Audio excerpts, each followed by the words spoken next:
Bonjour, c'est Rebecca, bienvenue dans ce 56e épisode d'Histoire pour les grandes personnes.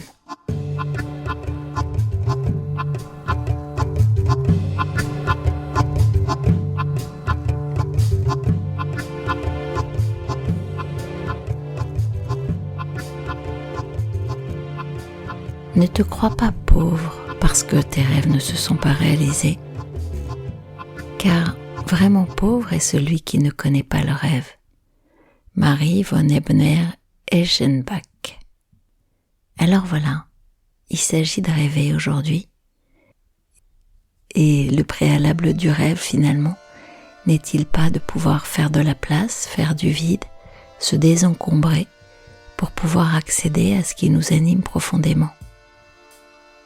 C'est un peu l'idée des deux histoires courtes que je vais vous raconter. La première s'intitule « Le casseur de cailloux ».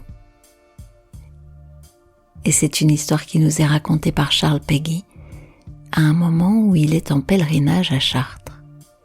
Il voit alors un type fatigué, suant, qui casse des cailloux. S'approchant de lui, il lui demande « Que faites-vous, monsieur ? Vous voyez bien, je casse des cailloux. C'est dur, j'ai mal au dos, j'ai soif, j'ai faim. Je fais vraiment un sous-métier. Et d'ailleurs, je suis un sous-homme. » Charles Péguy continue sa route et voit un peu plus loin un autre homme qui également casse des cailloux. Mais lui ne semble pas avoir l'air d'aller mal. « Et vous, monsieur, que faites-vous ? » « Eh bien, je gagne ma vie, je casse des cailloux. Je n'ai pas trouvé d'autre métier pour nourrir ma famille. Je suis bien content d'avoir celui-là. » Péguy reste un peu songeur, puis poursuit son chemin et s'approche d'un troisième homme, un troisième casseur de cailloux, qui lui est souriant, voire radieux.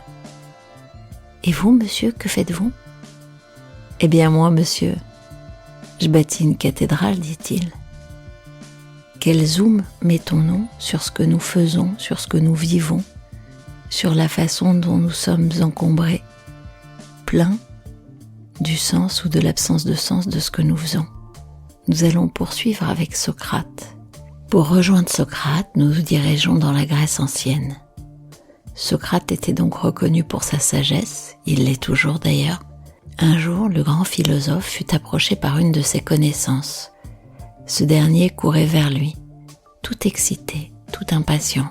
« Socrate, Socrate, écoute ce que je viens d'apprendre sur ton élève Platon. »« S'il te plaît, lui dit le sage, calme-toi avant de parler. Demande-toi si ce que tu vas me dire passera 3 tests. » « Quel test ? » ?»« Ce que tu as à dire au sujet de Platon. Demande-toi, est-ce vrai ? » ?»« Je n'en sais rien, répondit l'homme. J'en ai seulement entendu parler. » »« Donc, lui dit Socrate, tu ne sais pas pour sûr si c'est vrai ou non. »« Non, je ne sais pas, répondit l'homme. » Socrate souria, secoua la tête, puis passa à la deuxième question. Posons-nous maintenant la deuxième question. Ce que tu vas me dire, est-il bon ? Non, au contraire. Donc, tu désires me dire quelque chose de mauvais au sujet de Platon, sans être certain que cela soit vrai. L'homme commença à être légèrement embarrassé. Il se tortilla, puis attendit, et Socrate reprit. Néanmoins, ta nouvelle pourrait passer le 3e test. Ce que tu vas me dire, va-t-il être utile ? Et là, l'homme secoua sa tête négativement. Donc, conclut Socrate, si ce que tu vas me dire n'est ni vrai, ni bon, ni utile, alors pourquoi me le dire ? L'homme comprit la leçon et s'en trouva plus sage. Voilà pourquoi Socrate était considéré comme un grand philosophe. Voilà aussi pourquoi Socrate ne sut jamais que Platon couchait avec sa femme. L'invitation de cet épisode, c'était de vous dire « et si nous nous désencombrions ?» Parce que, comme l'on regarde les choses, comme l'on voit, définit ce que l'on vit, comme une sorte de d'autoconditionnement. Et si nous prenions conscience de notre autoconditionnement, en quoi la façon dont je regarde influe-t-elle sur ce que je crois voir et finit par vivre intérieurement? Il faut savoir que ce qu'on vit en termes d'émotions, de ressentis, va déterminer notre mouvement, notre comportement. Et notre comportement va ainsi influer sur ce que le monde nous renvoie en conséquence. Et vive la charge mentale, et vive l'encombrement, et vive toutes ces petites injonctions, toutes ces limites, tous ces freins, tous ces obstacles que nous pourrions lever si simplement nous nous demandions, et quand je reçois cette information, quand je la traduis, est-elle vraie? Est-elle bonne? Est-elle utile?